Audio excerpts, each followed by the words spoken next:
This is rough. This is rough here on Emerald City Hockey post game live. This is rough. I mean, mm, it's. I mean, I don't know. We had kind of come to the conclusion that they weren't making it, all that stuff. We've kind of gotten over that, but just the offense is bone dry. There is nothing left goal scoring wise with this team. The energy was better in this game. It was a lot better in this game, but it still was just not enough. And I just I don't know. I don't know. It's it's just it's just it's so rough. It's so rough. It's been so long since I've tasted Gatorade. That's, I guess, the ultimate conclusion I can work towards is just it's been a long time since I've been able to have some lemon lime Gatorade. And it doesn't look like that drought will be ending anytime soon. So yeah, that's it's I don't know. We'll get into it because I do think that the Kraken did some better things in this one. Like there was an improvement. Like I said, the energy level was significantly better than last game. That is 1000% true. Get the power play goal. Berkey gets another one. It's great to see him getting to go. Grubauer made some good saves. It just it's just as a whole, this team is just it's lacking offensive firepower, which we've known for a while, and they're just lacking this like je ne sais quoi energy, fights, whatever it is you want to call it. It's just not quite there for them. And then the issues with momentum. They just still, for the life of them, just the moment they get any momentum, it is thrown right back at the other team. That's usually waiting with open arms there to embrace that momentum, take it, and finish the game with it. And that's another just weird thing about this team. I've never seen hockey can be such a momentum driven sport. I've never seen a hockey team just so eager to lose momentum after fighting hard to gain some. It's very strange. But of course, going to shout out Flatstick Pub for sponsoring this post game live as they always do. Still super pumped to be going up there to be hosting my first watch party at a Flatstick Pub on April the 5th against for the game against the Anaheim Ducks. Super excited about that. Hope to see a lot of people there, be able to hang out with everybody and watch a Kraken game because I haven't really been able to do that this year. So I'm super excited about that. And that's going to, of course, be at their South Lake Union location at Flatstick Pub. So huge shout out to them. Ryan kicking things off in chat. This is really bad. It is bad. Obviously, from a playoff standpoint, this game really does not help you. I think just the way Nashville has been playing, their kind of wild card spot was going to be unattainable anyway. But this game sure piles onto that. You look at other things going on tonight. Minnesota and St. Louis managed to find a way to have their game against each other go to overtime. So good for them. I think we are probably in the spot where, looking at things now, Kraken are still 9 points back of Vegas for the second wild card spot. It's not a lot of games left. And I think maybe you start embracing the fact that of that wild card race, you're at the bottom of it. And maybe you can start separating yourself from the teams above you. I think we might be there. I think that's probably what we look for now. Groovy shoving that Preds player was the highlight of the night. Pretty much everything else was either painful and boring to watch. That Predators player was Jason Zucker, who had a very rough night, just always in the wrong place at the wrong time. Jason Zucker, he's the one that Brandon Tanev put into the boards. Kind of a dangerous play that probably should have been called for boarding. Tanev was looking at Zucker's numbers the entire way, sent him into the boards, but that was Jason Zucker. The big hit that Berkey had that was a totally legal hit but sent Zucker into the boards was again Jason Zucker, and then Jason Zucker goes net front and Gruby clotheslines him. So I don't know what Jason Zucker did to the Kraken previously, but they sure let him have a night. So I'm starting to feel a little bad for him there towards the end. But yes, that was exciting to see because that was a moment of passion from this team. right? Grubauer stepping up and doing that. He wasn't going to take it anymore, right? And we're just not seeing that from anybody else. So that was definitely good to see. Be I'm with you, Dexter. That's about as uninspiring as it gets. I think this is the problem with the Kraken, right? We talked about this last game. The energy level was a little bit higher in this one, but I don't know that the excitement level was higher, right? It's like if you were a fan at this game, I don't know that this game was more exciting. I don't like this is the problem with this team, right? Like not only are they losing, but they're finding ways to lose in like the worst, most boring and painful ways possible. And that's a big issue for them as well. Like you got to just there needs to be an answer for that. And I think it's partly the players or maybe they've just kind of given up on the season. It seems like a decent amount of these guys are just kind of going through the motions at this point. It certainly feels that way from the blue line. Blue line like tried for the first period tonight and then they just kind of went through it all the rest of the game and that's been kind of a regular thing. There needs to be some sort of answer, and based on last game's post game comments from the players, didn't sound like they had one. They clearly didn't because they would have used it tonight. We got Dave Hackstall this morning after Morningscape, basically saying all the same stuff we've been talking about here on post game.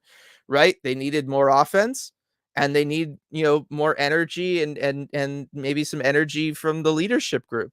He's talking about. Didn't really happen tonight.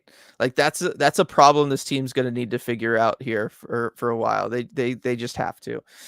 Jessica with the super chat. Thank you very much, Jessica, for that. Not enjoying the pattern of 30-minute low event hockey followed by a loss, but love my ECH peeps for making the night worthwhile. Definitely appreciate you, Jessica, and everybody in this community because yes, it's another night of being on the Discord. You can at least be making jokes on Discord, getting through it with everybody.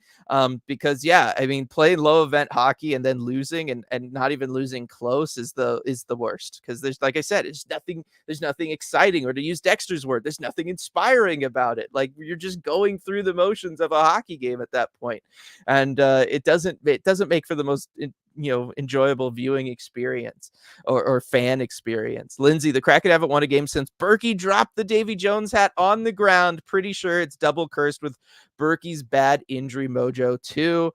That is true. There might be something to that. That's the team has just not been able to do it after the hat touched the ground. I mean, I wonder if anybody would say if like we had RJ ask, has the hat ever been dropped before? I wonder if anybody would own up and say like, yes, it had. Because then we would know, like, was that the first time somebody dropped it, and is that what's to blame for all this? I don't know. Chip, gonna be sad when Schultz is gone. Gonna have to pick a new scapegoat for everything. Oh yes, I mean, like I said, the blue line again. They're going through their motions for this one. I still don't understand entirely how they're being utilized. I think that's still a problem that they got to figure out. Like again, you're utilizing Dumoulin Larson. I don't know why.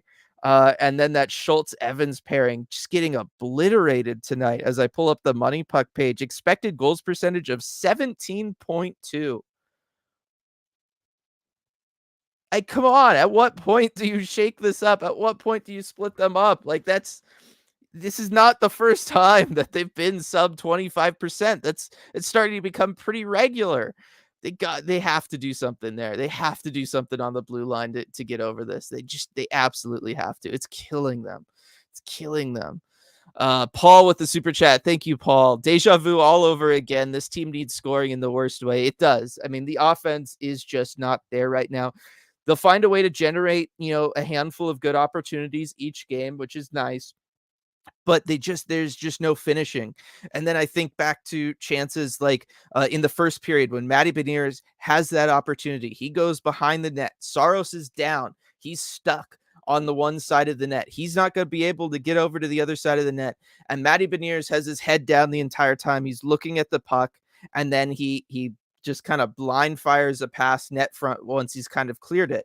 If he had his head up, he would have known he could either go for a wraparound, or he would have also known that Tatar had already broken in and was deeper in the slot. He was basically in the crease, and he could have but nobody was on Tatar. He had Tatar open if he got it there. But I think about chances like that where Matty just doesn't have his head up to know he can get the wraparound or know where to send that pass. And there's too many opportunities like that from a lot of guys on this roster where they're doing the right thing.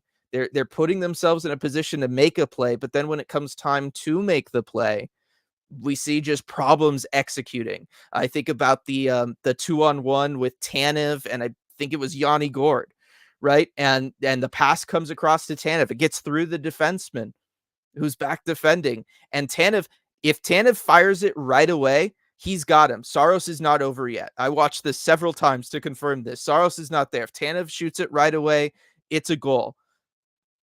He kind of fumbles it and bobbles it, tries to hold on to it, and then tries to force a pass back across. But at that point, it was just way too late. It was super telegraphed. Nashville's defense was ready for it, and they had come back because they were on their horse getting back.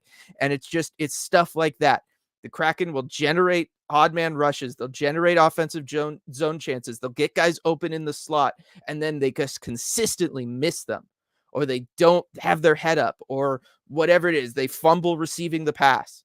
And it's just that's the kind of stuff that's killing them right now. It's not so much that they're not finding ways of creating these chances. It's that they just have zero ability to do anything with the chances that they create. And it's it's frustrating, as I guess what is the bottom line, right? That Kraken fan page official, who are the top 3 players you'd like to see the Kraken aim for next season? Goal scorers and playmakers. Also props to Bjorky. Saw his stats. He is awesome. Yes, Bjorkstrand is having a heck of a season. Really excited for him. Happy for him. Love that guy going all the way back to Portland. Yeah, no, he's having a fantastic season. Top 3 players. I mean, look, the big fish in free agency is going to be Jake Gensel. Sounds like he might be working on an extension in Carolina, though, so we'll see if he gets there.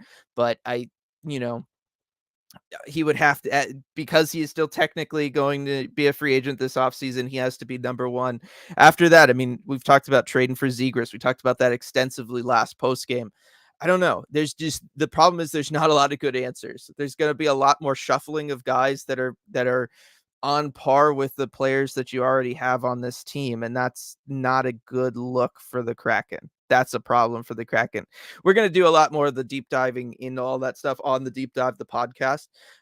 But we've kind of already started that process on some of the podcasts in the past, and it's not a pretty picture. Free agency and the trade market this offseason is not great. And so we just kind of have to prepare ourselves for that. But hopefully Ron Francis can pull something out. And Ron, we trust, right? And then Edward with the super chat. Wow, so the Kraken really are losing at the drop of a Davy Jones hat. I hate it when you make great comments, Edward. Really funny comments, great wordplay, but it's about something that's always like sad about the Kraken. And those are the ones that just get me the most because you're 1,000% right. It's so funny, but also at the same time, yes, that is the truth. We just cannot win because the hat was dropped, and it's just oh, it gets me. But that was fantastic, and thank you for the super chat, and thanks everybody for the super chats. Let's see here. What's this from George? All aboard the Tankathon train. Join us, Dylan, in the Palpatine voice. No, I'm on board. Like I said, I think when we start looking at the standings, we want to see a bigger separation between us and the teams above us. And Calgary, I think that's realistically where we're supposed to be now. And that's what we should be looking forward to. It's not great, but it's the reality of the situation. I think it's what's best for the Kraken long term. Let's see. Hunter, new all-time low. Yeah, just because the optimism of future seasons from season 1 probably helps make up for some of the season 1 stuff. But I'm telling you right now, I feel a lot like season 1. Like starting this post game tonight felt a lot like season 1, where it's just like I don't even know what to say right now. That was the stuff we were running into season 1 because you just constantly found new lows to hit, and that's kind of where they're at right now. Coop, game 2,439 in which the Seattle Kraken finish a game with hitting more posts and crossbars than scoring goals. Yes. I mean, the Jamie Alexiak one where he brings it off the crossbar. Like, again, fantastic chance, fantastic opportunity. Everybody's created beautiful player movement to set up that play. Jamie Alexiak gets himself open. He's down low, right in prime scoring area, beats UC Saros. He executed that part of it. He got past Saros. just a ring off the crossbar, and it's just like, well, there we are. That's Kraken hockey, baby. Kyle, it's a team that knows they're out. I do wonder about that, right? Like, not only are they, have this losing streak since the Davy Jones hat was lost, but it's also been since the Wenberg trade, right? Like, they were still in it, and they played those 2 great games when Wenberg was held out for trade related reasons. But since Wenberg actually left the building and went to the Rangers, this team has not been the same. They have not been the same. And I'm not even saying that from the standpoint of, wow, they're missing what Wenberg contributed. I think that that was the signal to them that, yes, even management is saying the season's over. And I think that they just kind of flipped the switch, and then that was it. And I think that that's probably more so, being realistic. That's more so the key point to key in on, rather than the drop Davy Jones hat. Like, that's coincidence and it all lines up. But I think the fact that the team actually went ahead and moved Alexander Wenberg, somebody, like that, I think it sent the message to him of, look, we don't think you guys can do this. And instead of getting pissed off and saying, like, we're going to prove you wrong, they went out there and were like, well, I guess nobody believes in us. And then they've just been playing like this. And it's rough. It's tough to see. It's really tough to see. B, really sucks that every time Grubauer starts playing well again, the team doesn't seem to want to even try to score goals anymore. His goal support is unreal, and how bad it is. Like, this team, we've joked about it in the past, but we're right back there where Philip Grubauer can do everything right in a game and he'll lose 4-1. Right? He'll allow 3, and his team, they get 1 goal just cuz, and that's it. And I feel really bad for the guy. I do. Lindsay, Kraken have a 5% chance of making the playoffs now, but a 1.3% chance of the first overall pick and continuing to rise, according to Money Puck. Yeah, I think you're going to see one of those start overtaking the other pretty soon here. Sam, you guys had a total missed opportunity to tweet constantly. UC Saros is too good right now. When are you guys going to get good at this jinxing thing? Think of it as a power play opportunity. That is true. We've had, certainly RJ has had a lot of success with this whole jinxing thing. We should try to get him on board with that and start tweeting that kind of stuff. Ryan, how much did that 8-game win streak mask who this team really is? I don't know that it masked too much. I think that was part of this team. Like, if this team is firing on all cylinders, they're good enough to go on an 8-game win streak. They're good enough to beat up on a bunch of other mid teams. They're good enough to be in playoff consideration when they're firing on all cylinders. The problem is that they rarely do that for whatever reason. Certainly this year, and that's an issue. I don't think it masked too much. I think it showed us how good they could be, and it just makes all these times like this that much more disappointing because they're just not. They're just choosing not to be. Coop, Lazon's still a stinking loser. Berkey getting his mojo back too late for it to matter. Unfortunately, Grubauer apparently has a temper. These are my takeaways. Yes, the Lazon thing on Tanev was bad. That there's no need to do all that and take him down that way. As a dangerous play. Berkey, yes, Berkey, what a snipe from Berkey. That was fantastic to see. I love how he's gotten his confidence back. You can tell that he had been playing good hockey, finally starts scoring some goals, and now that confidence is all the way back. I'm really, really happy for Berkey, and hopefully he can use the tail end of this season as a springboard into next season, avoid the injury bug, all that kind of stuff, and just play some good hockey for the Seattle Kraken. I think we all would get on board with that being the case. Let's see, Nicole, they just enter every game looking like they know they're going to lose. Yes and no. Like their high level of energy is gone. So I'll agree with you there. But also we see them play their best hockey of the night in the first 10 minutes. It's like they come out and they try, and then they're like, wow, we didn't end up with a lead 10 minutes in, and then they just stop playing for the next 30 minutes. They'll maybe come out for the start of the third with a little bit of something, but they'll lose that pretty quick because they'll score a goal like tonight or like, any of these games. They'll score a goal and then immediately go, momentum. Get rid of it quick, give it back. And that's just the way they are. So I don't think they enter the game thinking they're going to lose, but I think that they, for whatever reason, it's like they're giving up on games quickly. And that's it's basically, it's kind of the same issue, right? The end result is certainly the same. Let's see. Burnt Creme. Here's an unpopular opinion, but no way Matty is a 1C and no way worth a bridge contract for 10 mil. Yeah, he would not sign a bridge deal for 10 mil. Bridge deals usually are smaller AAV. So bridge deal for Matty is probably going to be, a lot lower. If he's getting 10, it's because he's given all 8 years, kind of thing. I'm with you. He's not worth that right now. I think he absolutely has the potential to be a 1C, but I think, everybody could probably agree that he has not played like a 1C this year because the offensive production is not there at all. Like we've talked about this, right? Like all year long. The defense is fantastic. He's got some good underlying possession numbers. He's great at helping feed his line mates and get them up ice and do the little things to give them opportunities to score goals. But he himself is just not good at generating chances, creating chances, being involved in chances, capitalizing on chances. Like none of that has been there for Matty. But as RJ and I have talked about in the past, he's kind of doing everything backwards. He decided to focus on the hard stuff first, focus on defense, get really good at defending, and then hopefully as he goes through future seasons, the offense will start to develop alongside that. Usually it's reverse for most young high draft picks and Calder Trophy winners, but not for Matty, not for our boy. Julia, just coming out of the game, it was fun live. The crowd got a bit deflated after the second Yossi goal, but got excited again when Gru cross-checked that guy. Well, it's good to know that the crowd had fun. That is good to know that that element of climate pledge is still there. I'm definitely happy to hear that. Um, let's see. Edward, Kraken have developed a severe momentum allergy. They do. Like that's the thing that I would ask if I had a chance. And maybe I'll talk with RJ. Like that's what I would ask Dave Hackstall or ask anybody, Jared McCann, whoever. Is just what's the issue with momentum? Like why do you guys seem to struggle whenever momentum shifts in your way? Right, like you lose it very quickly. I would be fascinated to hear what they have to say about that because it's like I said, it's a very uniquely them problem. That's not a normal thing in hockey at all, at all. I don't understand why, and maybe it's other factors, but we look way worse without Dunn on the ice from Coop. No, I think that's there. Vince Dunn is arguably this team's best player. Not having him out there greatly affects them.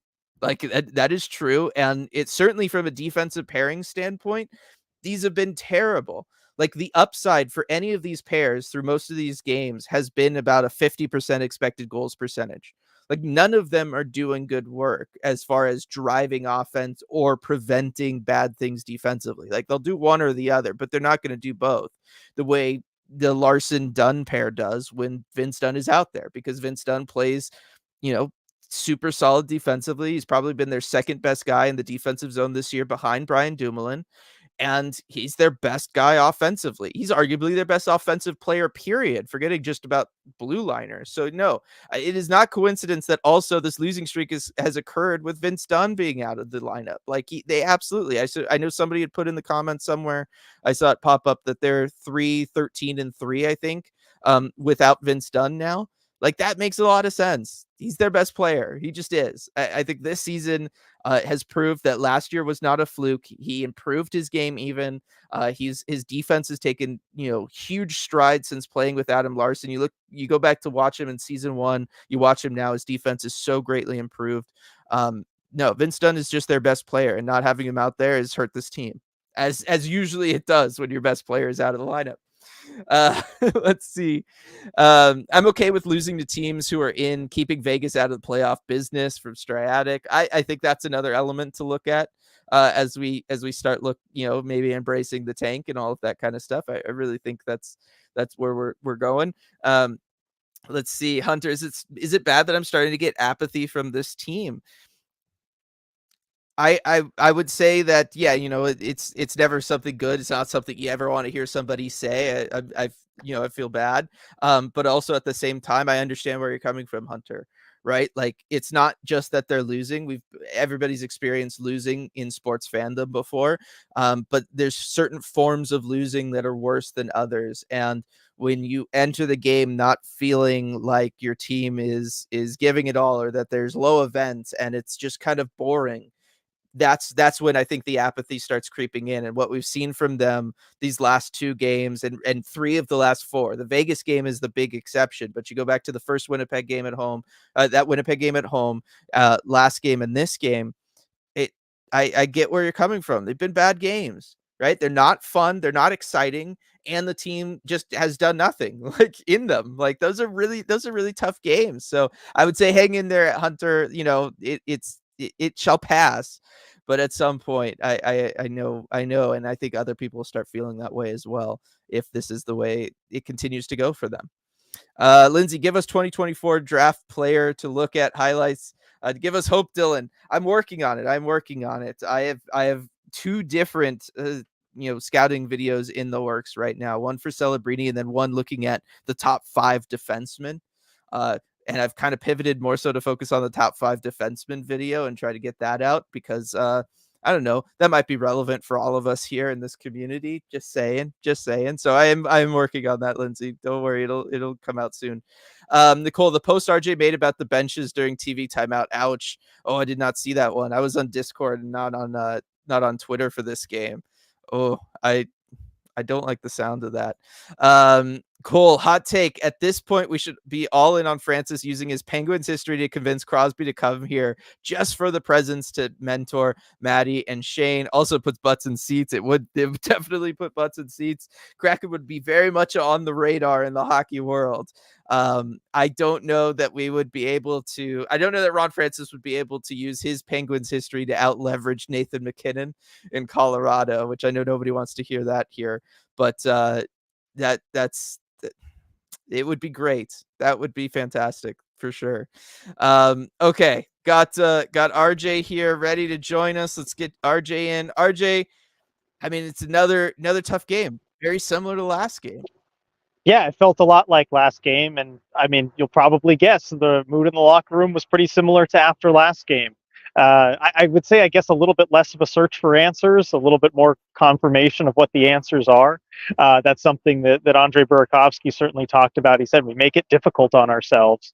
And then Dave Haxtell, I think his media availability only lasted 2 questions, but one of them had a pretty long answer. And I think it got to the point where he said, just we didn't spend enough time in the offensive zone. We didn't generate enough offense tonight. And that was something he also pointed to after the Caps game. And I think it does highlight the major issue with this team is that they just don't have the personnel to generate offense consistently enough to be competitive in this league, to be a playoff team. And it's not really something they can address until the offseason. Yeah, I mean, we talked about that here, and I think, yes, they don't generate a ton of offensive chances, but the other problem is, RJ, when they do develop an offensive chance, they have no idea what to do with it, right? They failed to execute it. I think of another blown 2-on-1 in this one, right? Where if Tanev just shoots that puck the moment it's there, Saros isn't over yet. Like he's looking No, at he's not. at an open net. Like he could just score there. Instead, we get a terrible pass back across. Everybody knows it's coming. It's a disaster. The Jamie Alexiak crossbar, the Matty Beniers play where he goes around the net. If he picks up his head, he knows he can do a wraparound. He scores a goal there. Also, if he picks up his head and he wants to pass it, he can actually hit Tatar. Tatar's open. He's there. Like you can get him. Like those are the issues with this team is just that they cannot find a way to execute or capitalize on the offensive chances that they do generate. Because I think that they actually generate a lot. Right. I mean, they generate enough. That's the thing. They defend generally well enough that, yeah, you're not allowing a ton of goals. You allowed 2 to Washington. Aside from the empty netter, you allowed 3 to Nashville, and one of those was kind of late. You're not giving up a lot. You just need to score 2 goals a game or so. But they just can't finish on the ones they do generate. The Tanev one bugs me more than all the others just because, well, one, just kind of how blatant that was. And also, just of all guys, it's Brandon Tanev. He hasn't been able to score a goal for a while. Feels like he's been snake bitten. You'd think a guy in that situation would take every chance he can to just shoot the puck and try and get himself off the schneid. Yep. Got a super chat here from Schultz. I feel like Schultz would be our goal scoring leader if own goals counted. When do we start shutting down injury prone players and anybody nursing anything? I mean, that would be later because you're still technically in it at the moment. But I mean, Vince Dunn still hasn't come back. I think they are being cautious with his return. They, in theory, could have rushed him back, which I don't think would have been unwise. But when the games mattered more earlier. But yeah, I think at a certain point they're going to have to make a decision to transition into looking toward the future and playing guys that are going to help you more for next season. Yeah, they got to do that. Speaking of guys that could help you, well, actually, we talked about Vince Dunn earlier. Just his absence, kind of not a coincidence, given the way things have been going for the Kraken. The fact that he's been out of the lineup. Yeah, and it shouldn't be a surprise. I mean, he's the team's best defenseman right now, and missing a guy like that is obviously going to create some big problems on the blue line. And I think you're seeing it just a lack of dynamism. Right, they can't move the puck up the ice as quickly, and Riker Evans hasn't really been able to kind of fill that role in the way that he did when he was playing with Larson and getting first line minutes. And we saw it earlier in the season for limited time that Vince Dunn missed. The offense kind of dried up, and that's been the case again here. Yep. And then the other aspect of that, to use Viren's comment here, is it just mirrors the deployment of the defense killing what makes Riker good. He does not seem suited to the defensive D-man role, and he seems to keep deferring to Schultz on offense. I said it earlier, RJ. I mean, this was the worst game in a bunch of bad games for that defensive pairing of Schultz Evans. That cannot continue. Like, of all of the things that need to change, that is the number one top of the list, in my opinion. I agree with you. That pair has to be broken up. It just doesn't make sense on paper, and it doesn't seem to make sense in reality. And it just seems to be stifling Riker's creativity and his confidence a little bit. This is his third game in a row where he's taken a penalty too. I think it was like tripping interference and tripping too. So in his own zone, he hasn't been quite the same either. I think he just needs to be put in a more advantageous spot, because we can start looking forward here. Their playoff odds are probably hovering around 2%. You need to put Riker in a situation that's going to benefit him. Yeah, we are very close to the Kraken draft lottery odds being higher than their playoff chances here. We talked about that earlier. Jason, shifting towards thinking about the draft now, do you have any targets you'd like to see them get? I'm starting to put that stuff together. I do. We'll talk about it more on like future deep dives and stuff. Coming up in the upcoming weeks here. Let's see. Apparently the Avs beat the Oilers with 0.5 seconds left in overtime. That's exciting, I guess. Let's see. I mean, there's just so many issues with this, RJ. Like the defensive stuff is still a problem. Like none of the pairings are really stepping up there. The offense is just an issue. Like, I'm just looking at this and it feels like, 3 of the last 4 games, and really this probably counts for the Vegas game too, where this team that was once a possession king, right? Like, so many of their lines were driving with expected goals percentage. Like, they were high there. That was partly why Money Puck always had our playoff odds so high, was because we were playing into that system, and it's all gone now. Like, all the lines are bad. All the defensive pairings are bad. It's just completely gone. Like, I don't know what happened, but it's like this team lost their identity.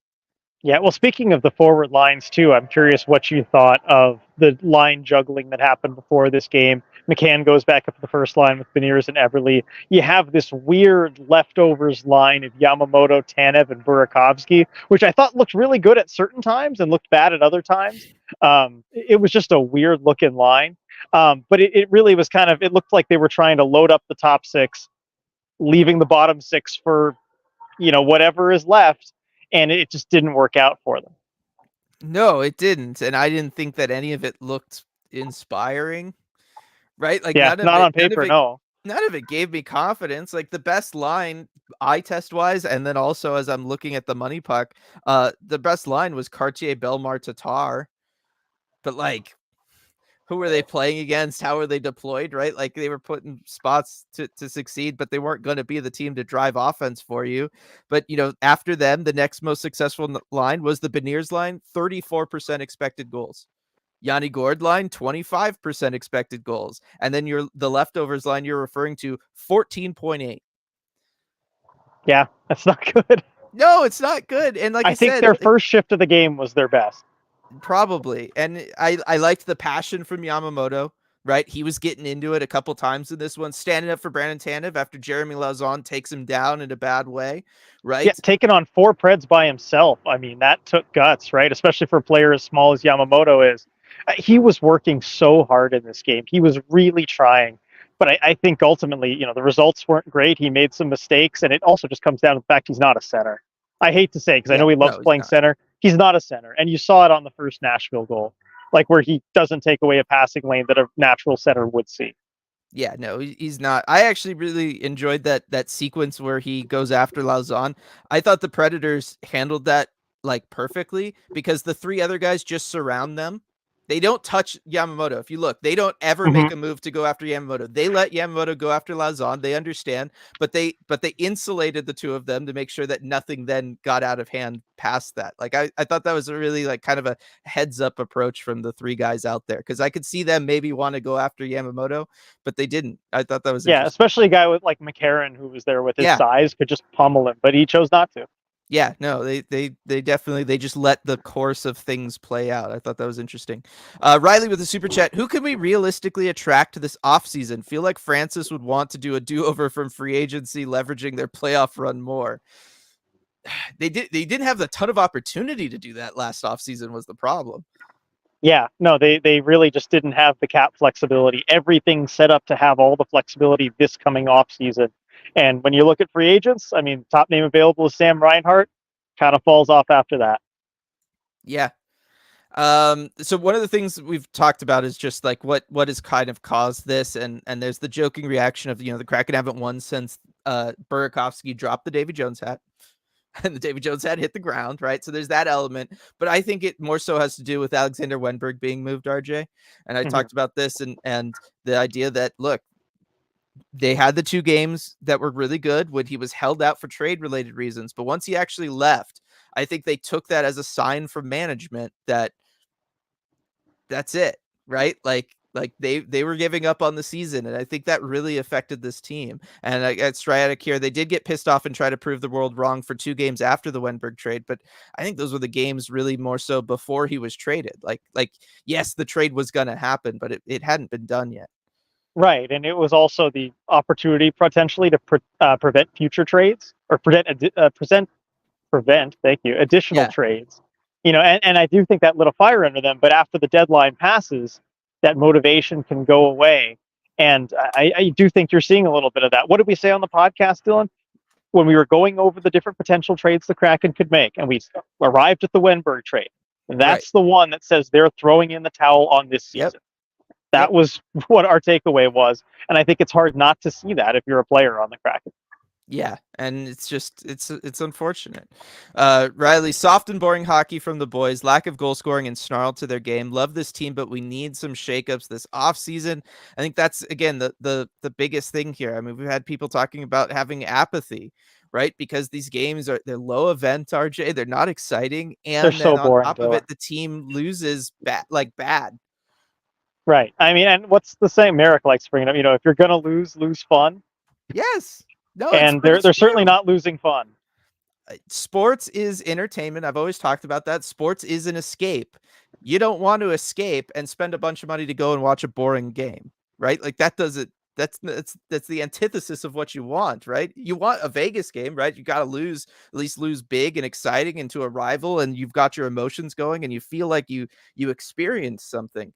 I can't imagine you feel like you experienced anything being up there on the press box watching these last couple games. Right. And I'll say that about the atmosphere here tonight. I think it was, lacking a little something, but I don't blame anybody who was here. You look at this homestand so far, this is the fourth game of the homestand.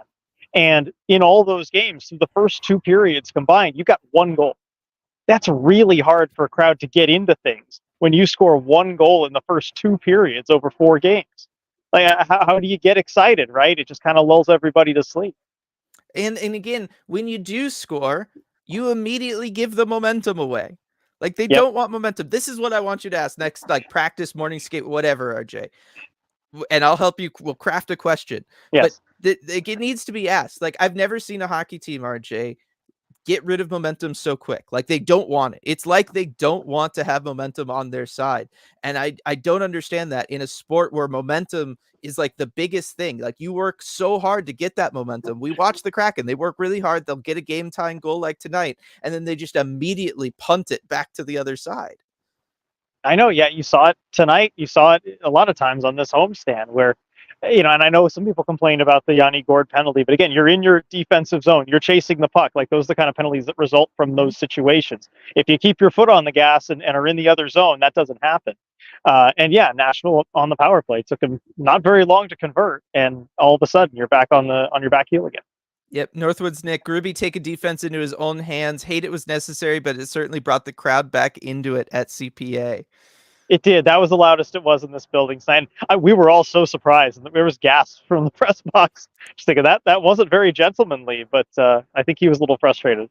Yep. Michael, since I have a ticket for the Arizona game, I was hoping we'd still be fighting for a playoff spot, debating if I wear the Kraken colors to the game now. Still wear the Kraken You colors, have to do it. Michael. We'll all be doing that. I know a lot of fans are traveling for that game. A lot of media is traveling for that game, including me. So make sure to stop by and say hi to me as well. I'll just be sitting out there. It's a weird setup there. Lindsay, thoughts about going after Draisaitl when he's a UFA at the end of next season? Won't help us for 2024-25, but could be fun to have him with Gru and his bestie Larson. If a player like that is ever available, you have to do everything you possibly can to get that player on your team. Simple as that. Yeah. No, you have to. Like, they absolutely, you're not doing your due diligence if you don't make a run at a guy like that if he's available. It's bottom line. It's the bare Yep. minimum you Pay him have to whatever as he a general wants. manager. Yeah. Let's see. Jason, I definitely went to CPA tonight, not considering that they might win and thinking more about draft position. That's where we're at. I know it's where we're at. Like, I don't blame you at all, Jason. I totally get it. And it's rough. It's not where we wanted to be. Not where we Hey, wanted to Dylan, be at all. I've got a question for you. Just Yeah. kind of unrelated, but I thought about it. So there was a video that I tweeted. You may have seen it, right? It was in the TV timeout with about 5 minutes to go in this one. Kraken are down 3-1. And I noticed something that I've seen a lot kind of over the course of this season when I look at the two teams' benches, when I look at the Kraken and whoever their opponents are. And if you look at the Nashville bench, they're pretty much the whole team is just kind of huddled together around a coach. He's drawing something up. They all seem super engaged. And then you look over at the Kraken bench and everyone's just kind of doing their own thing. There's a couple guys talking with the coach by a tablet, but everyone's just kind of, again, they just don't seem that engaged. And is that something that concerns you at all, or am I reading too much into that? Because I've seen that a number of times in the past. I've been like, oh, maybe I shouldn't post anything about it. But tonight I figured, yeah, I'd seen it enough times. I decided to go ahead and do it. Okay, so that's the tweet that people were referring to earlier in chat, because I was on Discord for this game. I didn't really check Twitter, so Oh, I okay. hadn't seen it. Yeah, no, it's concerning because I'm at this point right now where, because these games are so bad, so low events, so low energy, because the team looks so lost, because they don't seem to really know what to do when they do get back into a game, all of that stuff, it has me questioning things around the coaching staff more so than even back when they had their big long losing streaks, just because these are the red flags. Like, remember back then we were talking, like, none of the telltale signs of you needing to fire a coach were happening, right? The players were all saying the right things about them just needing to play better. They know what they need to do. They're just not executing, all that kind of stuff, right? But now it's starting to feel different. Like, this feels significantly different. This feels like people don't really know what to be doing. It feels like I said, they just don't have a lot of energy. Like, the leadership group, whether that's coaching staff or players, isn't finding ways of getting anybody going and going out there to play their best hockey. Even if you're out of the playoffs, you could go out there and try to be a spoiler against somebody, right? Something like that, like anything to get them going, just for the fans, right? And I feel like that's not really there. I think that's something to point out. Now, that's kind of always been Hackstall's MO, right? Like, Yeah. he's a little more on the passive side of things when it comes to things like that. But I am starting to really get concerned. Like, if this losing streak really goes on, I mean, we've got what, 16 games left, 15, It's a lot of 16 games games. left. Right. But let's say the Kraken lose 9 of those games. And it's all like this. It's all the games are low event, even if they win a handful of them. I mean, does that make you reconsider things heading into the offseason when it comes to Hackstall? If the team just can't find a way to, just play fun, look like they're having fun, do anything? I mean, maybe if it's me, but certainly not if I'm the guy in charge, if I'm Ron Francis and I'm kind of concerned about my own job and just the realities of that. At no point does it ever make sense for him to get rid of Hackstall this season. So I don't think that has any chance of happening. But just because incentives say that you should hang on to him. Well, I know, and we talked about this last game, right? Like the general manager, it makes sense to hold on because that's your one thing. The coach will always get moved before you do. But again, I like it might be one of those things where it feels like the hand gets forced. Like if you don't make that call and then the next season starts with a 4-game losing streak, right? Like it's not like you're really off the hot seat by being able to move on from the coach at that point, right? Like everybody's going to be like, why'd you keep him? Last year was terrible, right? Right. I mean, I guess it comes down to what we've always talked about, which is, has the coach lost the room? And I'm not willing to go there yet. I don't think he's lost the room yet. But like you said, there are some signs that are potentially disturbing about guys being not as engaged or maybe just going through the motions. And yeah, if it does continue for 16 games, that's going to feel like a long time. And it's going to build and build and it's going to add. And I do think they have to find another level of compete, maybe just playing easier opponents will kind of take care of some of that. I think probably it will. But that is something to consider. I mean, these teams, the teams they're playing against are playing easy though. Like these Well, are not winnable games Nashville. they're losing. Not Nashville, but even still, like this game was there. If they wanted it, It they could have was. been in it, and they Yeah. weren't. Yeah. But no, Mm, I mean, Washington's the real worrying one to me on the second half of a back to back. yeah, But we'll find out. Like, there's going to yeah, be no excuse if they lose to the Ducks or the Sharks or the Arizona in any fashion. Really, there's yeah, no excuses. You have to bring your game.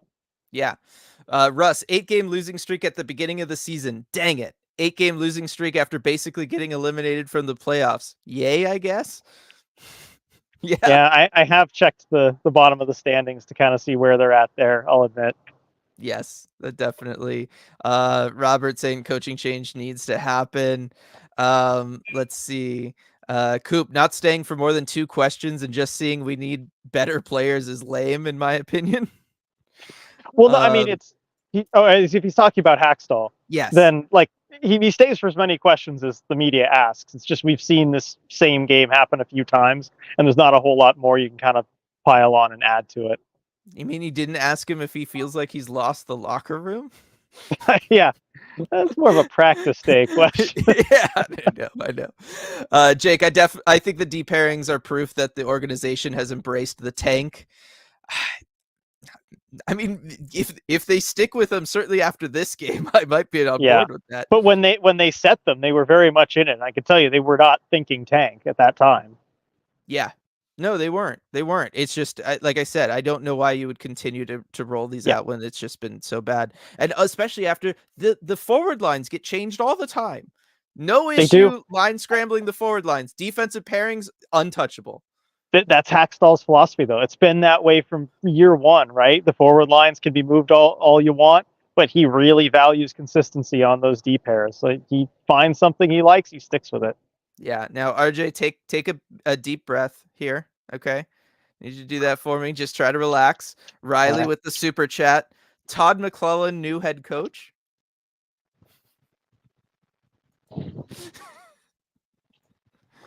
Don't know. I'm glad you prepared Yeah, me for yeah, that I one, know. Dylan. Like, be okay.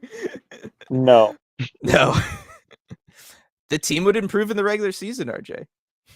I don't even know that. I'm not even convinced of that. We just Oh sat through man. these last 2 games. You want to see them play with a 1-3-1 with the level of No. talent they have?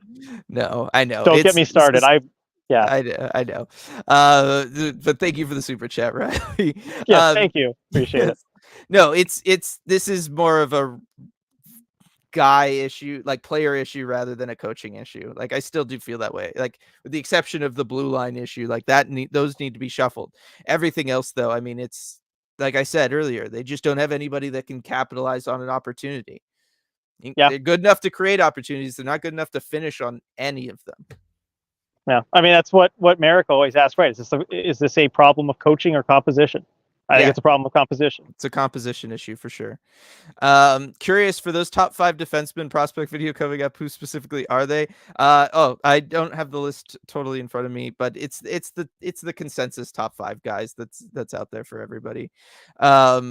Let's see. Elizabeth, hello people, drowning my sorrows in a cocktail downtown. I wish I could have been a good luck charm, but sadly it wasn't meant to be. Still had a fabulous time with you ECH peeps.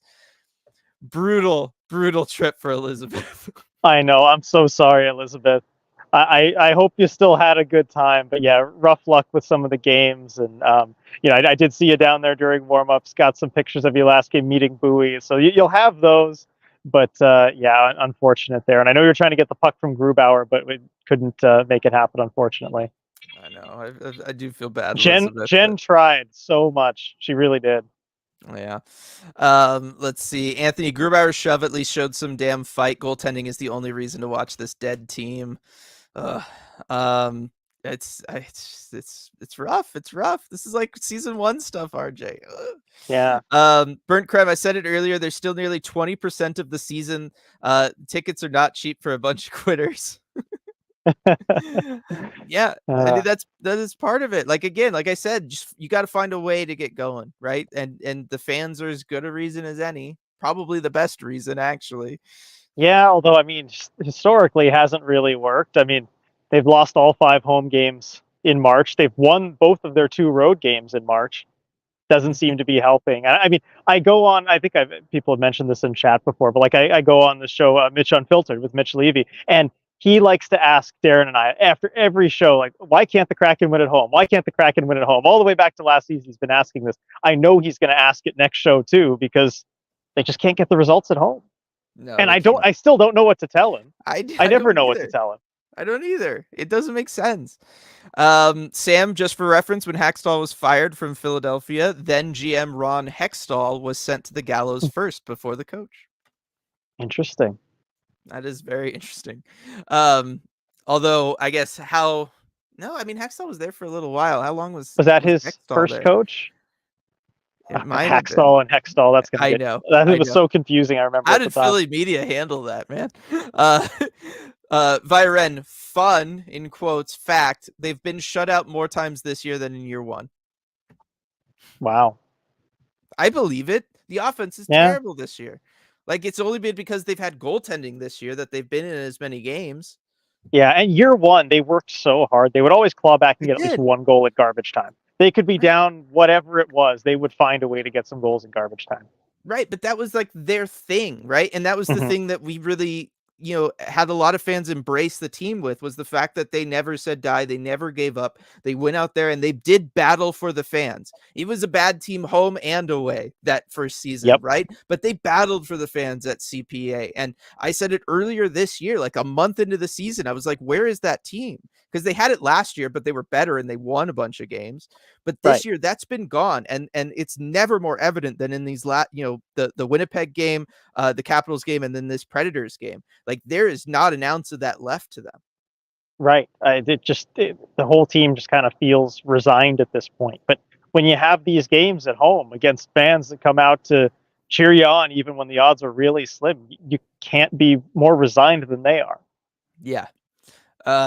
The bar is really low if all we're asking for is Hack to get the guys to play well enough to beat the Sharks and Ducks. From Coop and then via Ren, for the love of God, please beat the Sharks. Although Hurdle is gone now, so it's not looking good. Well, they didn't have Hurdle last time. That's where I got in trouble with my Well, tweet that morning. I think that's what Byron's getting at there. Like, it doesn't look good because Hurdle's gone. They'll Yeah. find a way to win. Oh, it's rough. Habak, first the Mariners, then the Seahawks, and now probably the Kraken, all missing the playoffs by a hair strand. This is peak Seattle sports.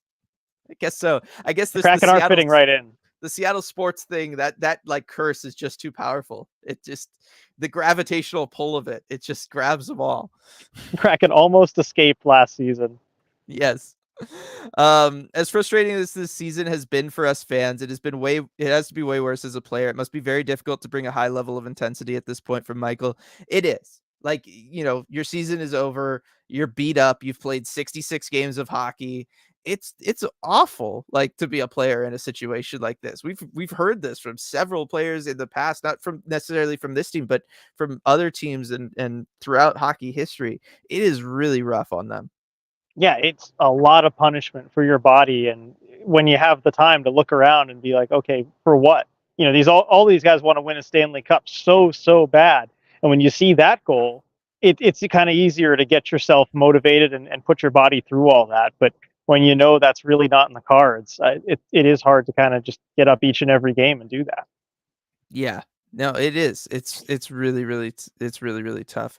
Viren line blending all the time and reverting to dump and chase every time they do isn't helping.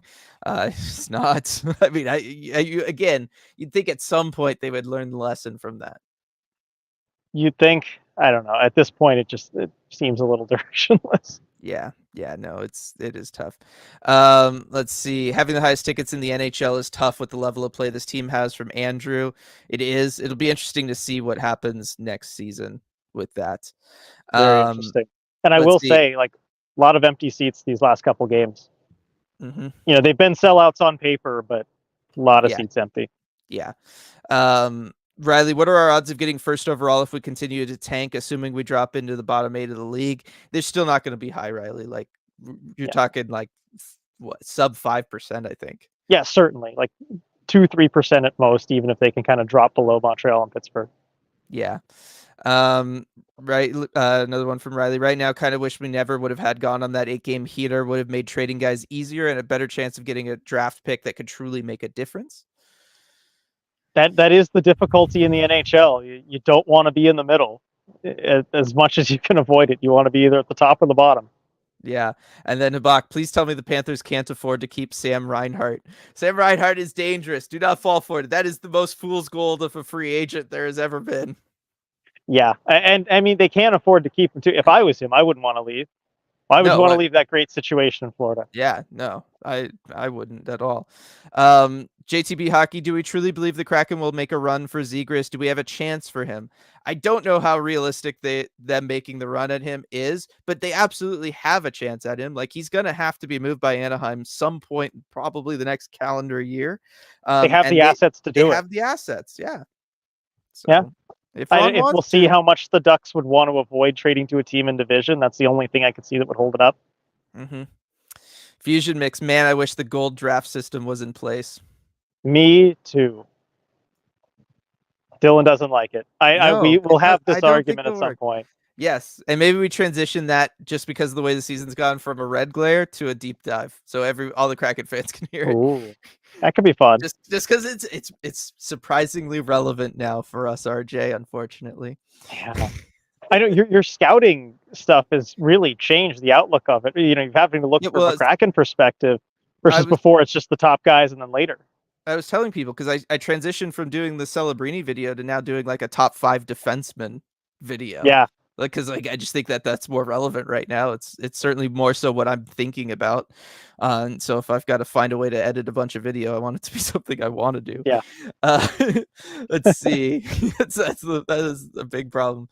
Yeah, it's tough stuff. Talking about the Zegras being injury prone, and we have enough injury prone guys. Riley, the Forsling's extension makes me wonder if Montour might be available. That is possible, but I don't know that like they need forwards. They need forwards who can score. Like that's what this team needs. Yeah, and also, you're hoping that Riker Evans can move into that spot as a secondary offensive puck moving defenseman behind Vince Dunn. If you have a third one of those, it might get a little redundant. Yeah.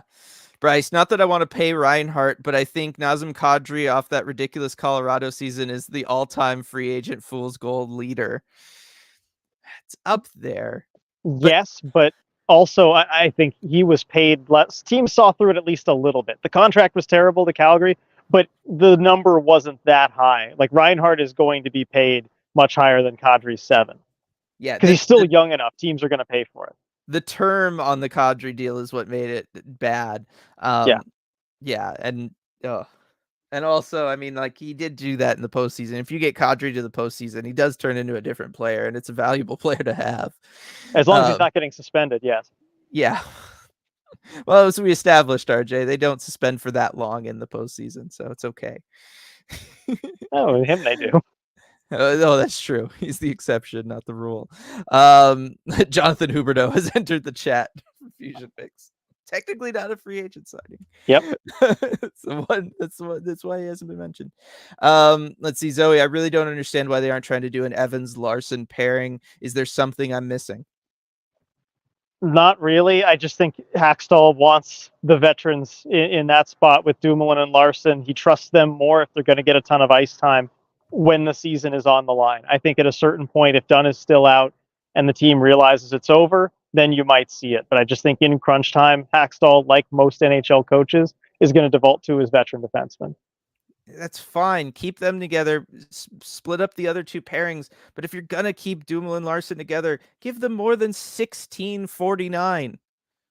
Like again, if you're loading up your two like supposed best guys together, right? And realistically, they are from a defensive perspective with who's left with Dunn out. Why are they not playing 25 minutes a night? Right? We saw this with Cam Fowler last year in Anaheim.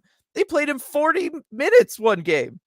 Like they were just like, dude, you're the only guy we've got. You just do it for Hackstall us. seems like the last coach who would ever do something like that, though. Whether it's a forward or defenseman, he's just not going to play somebody a ridiculous amount of minutes. It doesn't make sense to me He though. Like should, that's what you do. but Like come playoff time, that's what you do. If you're in desperation mode to make did the he even playoffs, do why that in the wouldn't you playoffs play? last year? Well, no, he didn't. Like, I think that's a problem though. Like we've talked about this. Like that has been the difference maker for a lot of teams to go on to win a Stanley Cup. It's just riding one defensive pairing or one defenseman specifically and letting them play half a game and really try to control and dictate things. So many Stanley Cup teams you could point to who that guy was specifically, and I just don't think for us it would probably be Vince Dunn. But I don't know that Yeah. we'd ever see him in that situation with Hackstall as coach. Yeah, I don't think so. I mean, of course, don't do it in some game in November or whatever, but when the No. season's on the line or it feels like it's on the line, like it kind of has been, that would be Yeah. the time. Yeah. No, there was time before this to potentially do that. And then Jake, maybe Donato was way more important to our identity than we realized. That is the hill I will die on. He was the guy. I know they couldn't keep any of that fourth line, right? Mm-hmm. Like I'm on board with that. But I do think Donato was kind of overshadowed by Sprong and the goal scoring and Geeky and his bigger personality and everything. But Donato was that never say die guy. He was the guy to go out there and keep the energy level high on the ice. And I do think that has been what the team has been missing. I think these last couple of games have shown that spectacularly. And I think that Donato was the missing piece more so than those other two. Yeah, and we've had that conversation too, kind of weighing things, whether Donato, Geeky, Sprong, but yeah, say what you will, he always would drive to the net. He would never give up during a game, and these last two games especially. You can imagine Ryan Donato just doing whatever he can to try and spark these guys, maybe getting in Saros' face a little bit, maybe having some contact there, just doing something, and I do think they really missed that. Yeah, no, it's been a rough thing for him there. All right, I think that's going to do it for this one, everybody. Thank you all so much for joining us for this post-game live, as you always do. It's super, super awesome to be able to spend the time with the community after games, especially like these ones, right? Like we all get to be together, talk things out, go through it all as a group. Thanks, of course, to Flatstick Pub. Again, cannot wait to get up there and do my first watch party at Flatstick Pub location. Can't wait to do that. We'll have graphics and get more of the word out in just a little bit about that. And yeah, that's going to do it for this episode of Post Game Live, and we will see everybody next time.